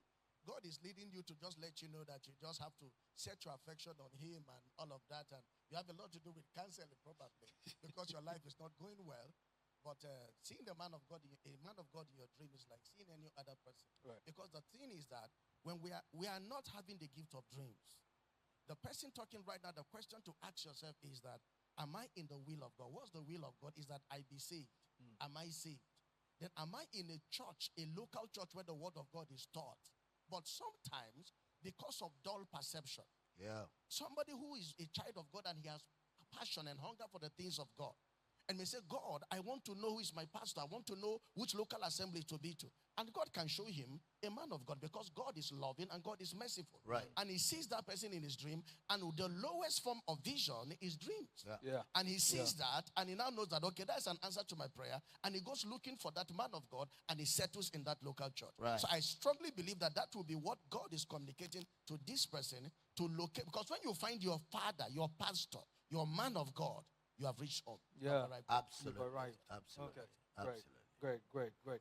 Great point to note. And this other question, Jaden Iro asks, when Jesus ascended, where did he go to? In the last messages, you said heaven is in Jesus. I do not understand this. Well, you will need a lot of teaching to finally understand. The eyes of your understanding have to be enlightened. When Jesus died, he didn't die to cleanse a planet. He died to save the sinner. So the death of Christ, the effect of that death will be for the sinner's heart. So in his resurrection, he ascended before the Father in the immaterial world and came back into the believer to abide forever by the Holy Spirit. But all of that will need a lot of teaching and exegesis in scripture. You can't just stumble on the teaching and understand it. You need to calm down. There's a lot of study with us as we show you scripture upon scripture upon scripture until you eventually come to the knowledge of the truth. I hope that helps. Great. Apostle, you're going to like this question. I'm throwing this one to you. Did God plan to come by himself as Christ to save mankind from the beginning of the world? Or it was after the fall of Adam that he began to plan? Apostle Prince, you want to answer that? Yes. As a matter of fact, even if man has not sinned, just like Papa has taught us, God would have still come and died because he knows the end from the beginning. Now, God has planned it that through his coming, he will begat man who will now live in him. So when it comes to the work of redemption, the Bible tells us Jesus, who was slave from the foundation of the world. So even when Adam sinned, God, after he has told them the consequences of their action, he took an animal, a loving God, he killed it, and he used it to cover their nakedness because sin is a reproach. That thing he did was what Christ did when he finally appeared in a person. So even if man has no sin, or rather if Adam has no sin, Cain would have sinned. David would have sinned. Yep. Someone else would have done it. Because man is not a robot like Papa taught us. Man has been given a choice. So within the choices, God has looked at it that Adam or man would have made a choice because he's not a robot. He would have chosen. But in his choice, God has made a way of escape to help him so that he will not wander away from him. That's right. To bring him back to himself. Okay, great. I have a call. Hello. Good evening. Welcome.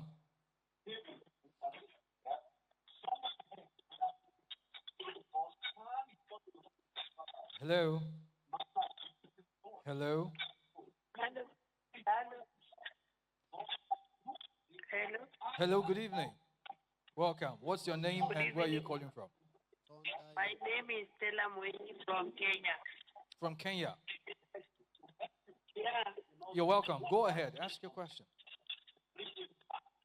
Okay. My question was, I needed more explanation for why we are called the sons of God. Why we are called the sons of God. Hello. Yes. Okay, beautiful. Thank you for it. Hello. Okay. Thanks. Thank you for calling. Dr. Gabriel, you want to answer that? Yes, thank you, Papa, for the opportunity. We are called the sons of God because the man who believes the gospel by faith and now becomes a recipient of the Spirit of God, which has now become an amalgamation of the Spirit of God and man, humanity and divinity together, that man has become the Son of God. That's right. That is the title of being the Son of God. That's right. Yes, sir. All right. As many that receive it, John 1:12, 12. he gave power. To become. So power is not most, power is right. He gave them the right to become the son of God. So receiving Jesus make you a son of God. Yeah. That that's is right. the amalgamation. Beautiful. Beautiful. Thank you, Apostle. Thank you, Doctor. And moving on, other questions here. This one says, my name is Sharilyn from Nairobi, Kenya. Greetings from Kenya. I have been listening to you, Global Baba. You say that if I am in a church that is teaching the law, I should leave because God is not a God of confusion. Can you explain further about this? Thank you. Yeah, in a local church that is not teaching the word of God, what are you doing there? Did you go there to go and drink beer, or did you go there to go and dance makosa? You went to church to learn Christ. And if Christ is not being taught, get out of that place. Dr. Gabriel helps the brother. Yes, sir. Yeah, and Papa, for him to be asking this question, that means Say he has how? outgrown that system. Exactly. And that's the Spirit of God telling you that you need to get where the Word of God is taught. And now you are listening. It's not by mistake that you are hooked up right now and you are connected to this broadcast. So what do? You look for Power City International. I know only PCI. I don't know of others. Where you now go and settle down and be taught God's word and grow. You have outgrown that place. And Papa, it is surprising and shocking what actually motivates people to be part of a local assembly. Exactly. I like their music. I like the building. I like the ambience. I like the way people dress and come. I like the way the cars are parked. And some of those mundane things are the reason why people make certain choices, churches, their choice. But the word of God being taught, Christ being amplified, should be the reason why I want to be part of a local assembly. All right, thank you. Let's see whether I can still take this call. That call has been waiting. Hello. Good evening. Welcome. Good evening, Papa. Good evening, Saints. Good evening. Thank you so much for this opportunity. My name is Bessie Ameze. I'm a power citizen. I live in Ireland of Republic. I just want to appreciate you, Papa. I just want to say thank you for what you're doing in the body of Christ. How you are helping us to see the truth about the gospel of our Lord Jesus Christ. I am a strong, powerful follower of yours. I preach your gospel in the street of TikTok. So when I heard that you're coming to TikTok, I was so excited. I was super, super excited. So I've already watched you as you're teaching on TikTok. Yeah, and I'm looking forward to the meeting that is coming up in few minutes time. And I just want to say thank you. Thank you so much. I stream your live streaming every Sunday. I call it church online. So on the street of TikTok. So you see, so I'm looking forward to see you on Wow. TikTok this I can't night. wait to meet you on the street of TikTok One this more time. evening. And God bless you Bless for you. what you do, the Bless body you. of Christ. Bless you. Grow. All right, great. Let's She's move calling on. from where? Yeah. Ireland. Public of Ireland. Yes. Okay, okay. Nice. Yes. Okay. So just remember also, for those of us who are just joining in, Papa will be live on TikTok by 8 o'clock with Nedu, just so you know. It's going to be explosive. You have to join in. The handle is at Abel Damina. Yeah, you go there and make sure you're following also, so that you get updates when Right, Papa is right. going live. Right. Very important. All right, moving on. Other entries here. This one says, "Good evening, Global Baba. Glory! It's always my pleasure to listen to you anytime you teach, sir. You are a gift from God, and we're so happy to have you in our generation. I believe the mission is possible." And he goes on to say, "My question is from Matthew chapter 10, verse number 28. It says, 'And fear not them which kill the body, but are not able to kill the soul, but rather fear him which is able to destroy both soul and body in hell.'" And he goes on to ask, does the him refer to God? Does that mean God can kill? Because I believe God cannot kill, neither can he destroy. I need your light on this verse of scripture. Thank you, sir. Thank you. Apostle Prince, you want to answer that? Yes. Thank you, Papa. When he say, fear him that destroy, but the destination of that destruction is sent to hell. So it is not God destroying, but God has the power only just to see. The absence of God's salvation is the destruction. That's right. So God does not destroy, but when he gets out, the absence of God is what is called destruction.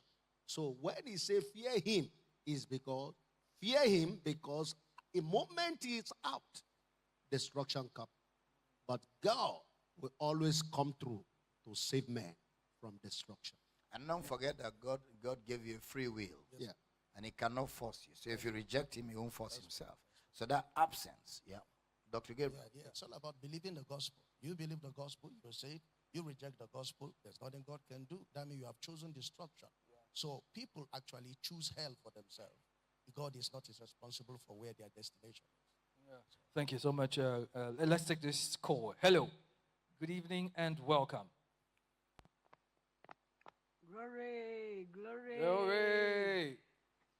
Thank you, my Papa. I'm speaking from Kenya. I wanted to ask how, now considering how we pray in our church, Power City, we usually pray through the word. We pray through the word. I am finding it so difficult to pray in public. I am just to know how to pray in public, in a public place where there are unbelievers and. Okay. All right, I think I get your Sometimes I feel question. like I You was have a speaking- challenge being able to pray in public place in tongues, right? Hello, are you there? I think that's the challenge Well, basically. Dr. The question Gabriel, is really it's not how. that she's not filled with the Holy Ghost. She is, It's just but that she she has a finds it challenge, difficult to exactly, praying in the public place in in tongues. tongues. You see, praying in the public place in tongues is not something that is a must. If you pray in tongues in our gathering and edify one another, fine. If you go preaching the gospel and you want to speak in tongues and minister in the power of the Holy Ghost, wonderful. But it depends on the occasion where you find yourself. Yeah. Because sometimes when you pray in tongues in public where people are in the state of in the school class of the unlearned, it's not actually what it's supposed to be. So sometimes the wisdom of God comes to play in that, so that you know how it depends on the situation you find yourself. But we have been well taught in this house to know that tongues is a major part of the believer's life. But there are places where you know they'll be in the tongues of the unlearned. You don't need to pray in tongues. You pray in an understanding, and they can be blessed and receive the same import. But it's for you, for edification, also for edifying the saints when you bring interpretation to tongues. In other words, just like Paul would say, he say, "I'll pray in the spirit. I will pray with understanding." So it depends on the occasion. You pray in understanding. Praise God. Praise God. Do we? Okay, no calls at the moment. Papa, this one says, "I have been following you closely." Sorry. Yes, sir. Sorry. I think if you are a power citizen, you should also watch your disciple. Yes. Who is Papa? Anytime Papa is praying, watch when he goes out to pray for people. How does he pray? when Papa is praying for people, maybe concerning those who call out and they want to be prayed for a visa, for a job, all that, you don't hear him praying in tongue. He addressed the situation, he prayed. But when he's praying here in a church service and he's praying for you, bam, he can come because he knows it's the same spirit. You can connect. So this is why it's also good for us to also, more is caught than taught. Right. So you begin to observe. That is discipleship. That is followership. That is very instructive. Thank you so much, Apostle, for that.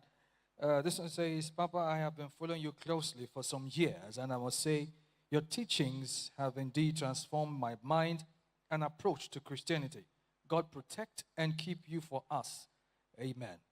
Amen. Global Baba, I need your guidance on an issue. Wearing a cap in church.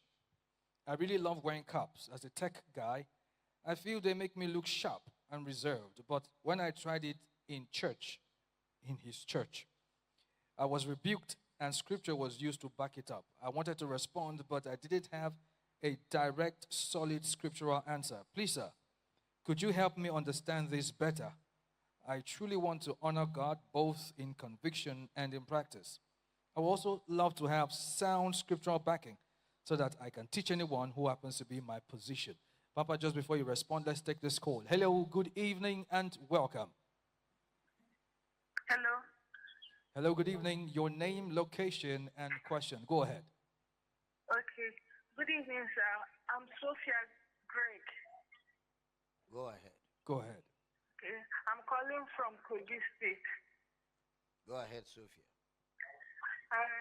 Sir, it's not quite long I saw you on the station and I picked interest. I'm from an Islamic home, but married to a Christian man not long ago. So I really want to learn about the Christian life. The church that I'm going to recently now is called Choosing. And yeah, they don't wear earrings or something short. You must cover yourself, which I'm abiding to. But at times I do put on earring, and my husband do tell me that it's a thing that is an image being worshipped. That is a distraction. But to me, I don't see it as a distraction. So please, can you clarify me on it? All right.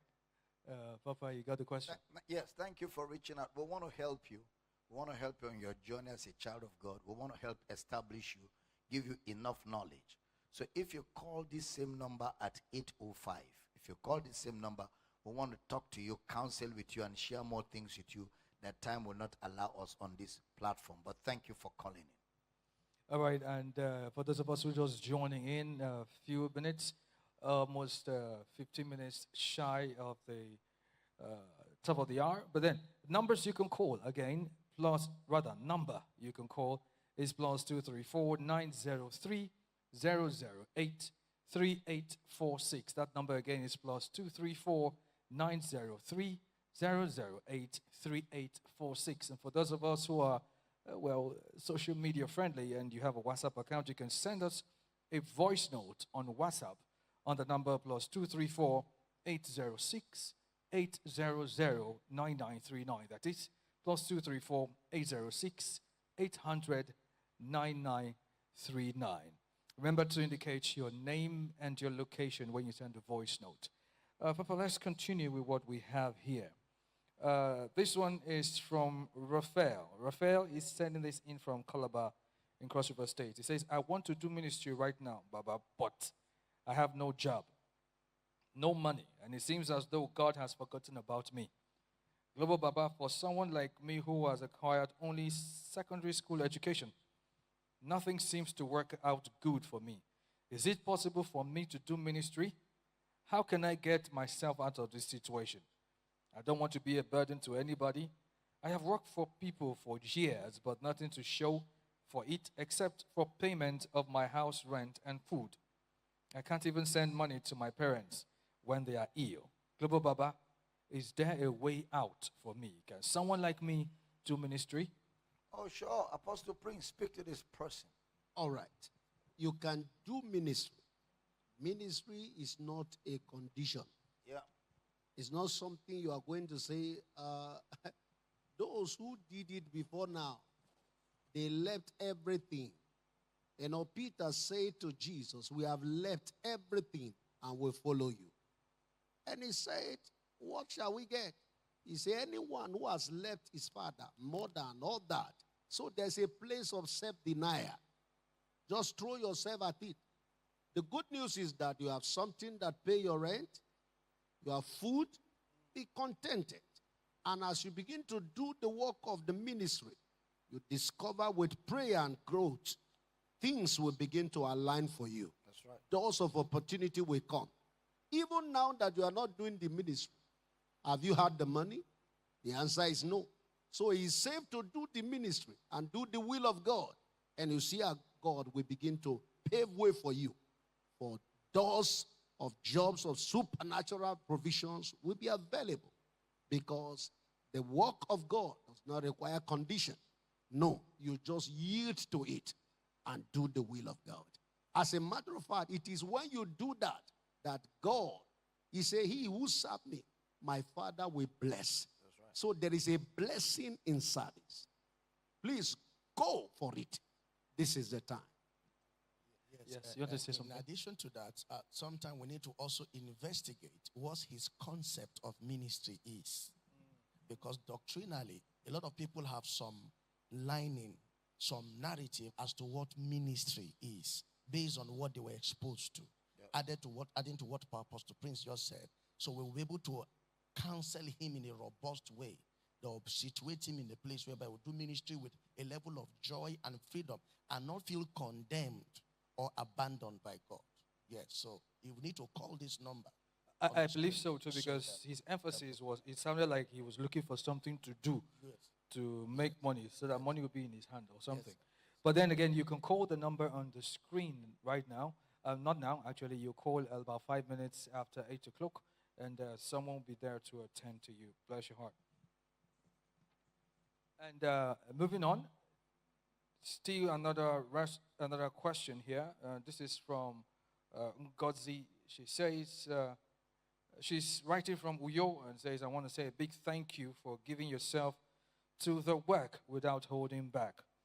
Before now, I had gone to different churches with my mom and siblings, and I have really seen native doctors wearing suits and holding the Bible. The last one turned me off, and the experience is still fresh in my mind. Papa, thank you. My request is that you help me please pray for my mother. She still goes to different churches, and ever since I left that life, I know the peace I have in my heart, and I want same for her. My prayer is that laborers are sent to her and they will speak in a language you probably understand and receive. I do play your messages when I go home, but she doesn't pay attention, but she will just sleep off. She's also down in health and has leg pain. I'm trusting God for supernatural healing and peace in her heart. Thank you once again, Papa. I love you. Thank you very much. We'll pray for the mom, right? Yeah, just at the end of the broadcast. It looks like you have a call. Okay, let's take the call. If the caller is there. Hello, good evening and welcome. Glory! Glory! Good evening, Papa. My name is Blessing. I want to thank you for what you have done in the body of Christ. We appreciate your efforts and we pray that you are kept and preserved by the power of God. Thank you, Pastor Praise. Thank you, Pastor Gabriel. We appreciate your efforts. Thank you for the gift of the word of God. We celebrate you. Praise God. Thank you. Bless your heart. Thank you. Thank you so much for calling in. And this one here starts with Glory! My name is Buchi and I'm writing from the United Kingdom. I want to sincerely thank you for being such a profound blessing to me and my household. Your studious, progressive personality and consistent willingness to pour yourself into us without holding back has deeply impacted my spiritual journey. You will continually be strengthened and the work of ministry will continue to prosper in your hands. Amen. Amen. Sir, I have a question that I have been reflecting on for a while and would be grateful if you could shed some light on it. This concerns the creation of animals by Adam. In your teaching series, Why Things Happen the Way They Happen on the Earth, he quoted the particular session. He says, you clarified that God created the animals before he made Adam in that order.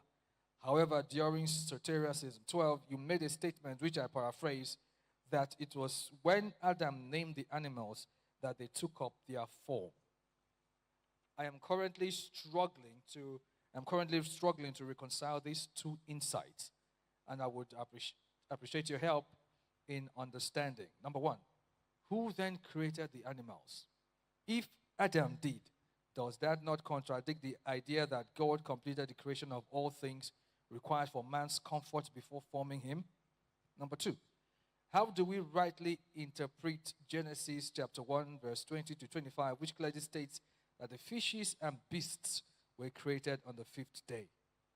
He goes on to end it by saying, I trust your spiritual guidance and teaching, and I'm eager to gain a clearer understanding of these passages and their implications. Blessings, Buchi.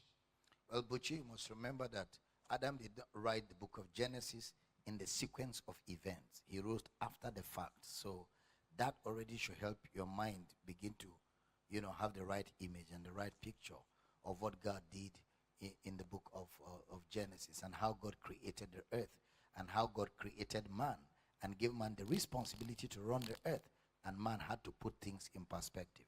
Remember, it had not rained because there was no man to till the ground. So many things didn't happen until man came into the picture, because it was man that was going to ultimately take care of these things on the behalf of God.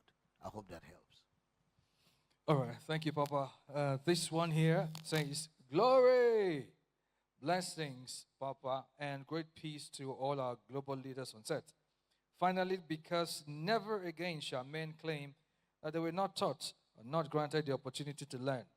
Ignorance in times past may have been excused, blamed on culture, religion, socio-economic limitations, even parents and pastors, but now such excuses expire and expire eternally. And he goes on to say, by God's gracious love, we have a teacher like Papa, and the several A manuals and guides he diligently creates month after month for our consumption. Our generation is highly privileged to be gifted the ability to know God amply enough to correct, contend, and defend the faith. Glory! He goes on, he ends it by saying, for Dr. Damina's boldness in dispensing the spirit-filled word and unapologetic mannerism, full of humor, yet with godly precision and fatherly firmness, has helped break strongholds and dismantle years of religious conditioning in a way words alone could not. The work of the Spirit, the teaching of God's word, the manner of life of our own man of God, and the diligence with which he labors continues to flood the earth until every heart is reached and Christ alone is glorified. The mission is God's mandate. The mission is possible. Whether you're in Power City or not, the latest book, The Minister's Companion, and of course, the Global Discipleship course, will set you for life, for good, and your ministry trajectory. Dear Papa, we are all forever grateful. Much love and appreciation. Pastor T, PCI UK and IE Zone. Thank you, Pastor T. What a blessing. Praise God. All right, while we still anticipate some calls, let's take some more of these messages. I want Papa to explain Osas in the light of chastisement in Hebrews chapter 12, verse 8. Who are bastard. Is Osas valid in the light of that scripture? If a Christian refuses chastisement, will he or she still make it? This is from Omoba. Dr. Gabriel, Osas. No, that you are saved, and that means you have a pastor and you're in a local house. That means you're a legitimate child. And being a legitimate child, discipline is not a curse. It's a blessing. Yep. Yes, it's a blessing. So the chastisement there is the discipline. It's a blessing. Every local assembly is expected doctrinally to have people like that if they go wrong based on doctrinal lining, are called to book, they are rebuked, they are disciplined. It takes different form, but it is part of what the Christian New Apostolic teaching is. Now, you are talking about whether it's going to affect what? Whether they will still make it. That's the English No, you use. it does not affect their salvation or what. That's right. Already he said that Osas is already there, so it's discipline. So Yeah. that's just what it is. Yeah. Yes. All right, we have a caller. Hello, good evening, and welcome. My name is Alton from Botswana. Could you speak up a little bit so we can hear you? More about how to believe. How to believe. My name is Alton from Botswana. Yeah. I want to learn more about how to believe. All right, thank you. Papa has heard you. Thank you for calling. Apostle Prince, tell him how to believe. Believe that Jesus died. When a man believed that Jesus died for his sin, because man has been destitute and, like Papa put it, bankrupt. The scriptures say, man sinned and come short of the glory of God. Yep. So, you believe by hearing what is preached, that Jesus died for your sin, he was buried, and he rose again. When you believe that the death of Jesus was for your sin, That's right. the moment you believe that, you are saved. That's right. In a microsecond, salvation happens. That's why he say, he that believeth is not ashamed. That's right. So when you believe the gospel, that is how to believe. Right. You believe by believing that Jesus died, he was buried, and he rose again the third day. When you hear that message comes with faith. It comes with faith. That's what the Bible says. You hearing the word of faith. That is how faith comes. Hearing the word of faith. Faith comes by hearing and hearing the word of faith. So believe will always come when you hear the word of faith. And I hope somebody, that helps. and somebody asks about cap, if it is right to wear Yes, cap. yes, yes. It's culture. Wearing a cap is culture. It has nothing to do with whether it's right or wrong. It's culture. You know, somebody said, but what if somebody doesn't dress well? Will God answer his prayer? What when you are naked in the bathroom? Doesn't God answer your prayer? So dressing is not for God. Dressing is for us. Cap, whatever, is culture.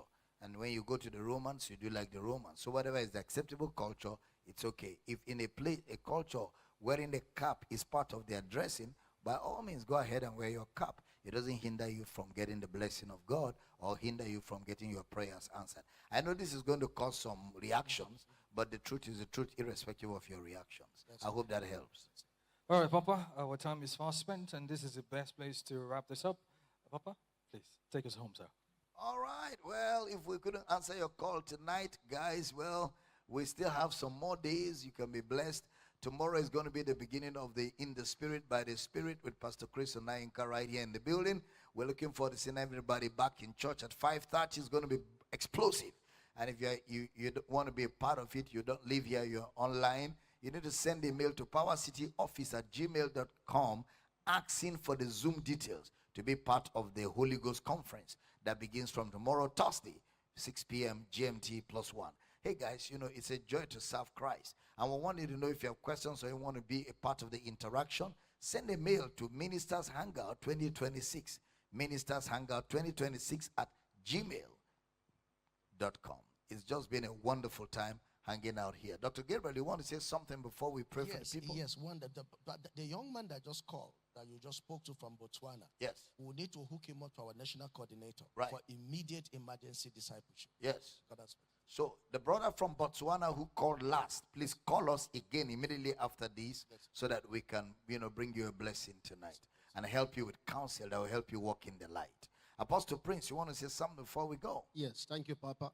Now, listen, all this is to help you establish your walk with God so that your journey or with God will be smooth and it will align with the truth that is in the gospel. That's right. All we are doing here is providing you with solution. Right. Things that will help your journey smooth. Things that will help you pray well. Things that will help you to worship well.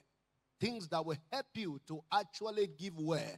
Because there is how to give Yep. that is giving well. And there is how to worship that you worship well. There's how to pray that you pray well. So we look forward to a life-changing time. Even at the TikTok, as Papa will be coming in a short while. Please don't forget, those of you that are to call, we are waiting for you. Be blessed. Make sure you share.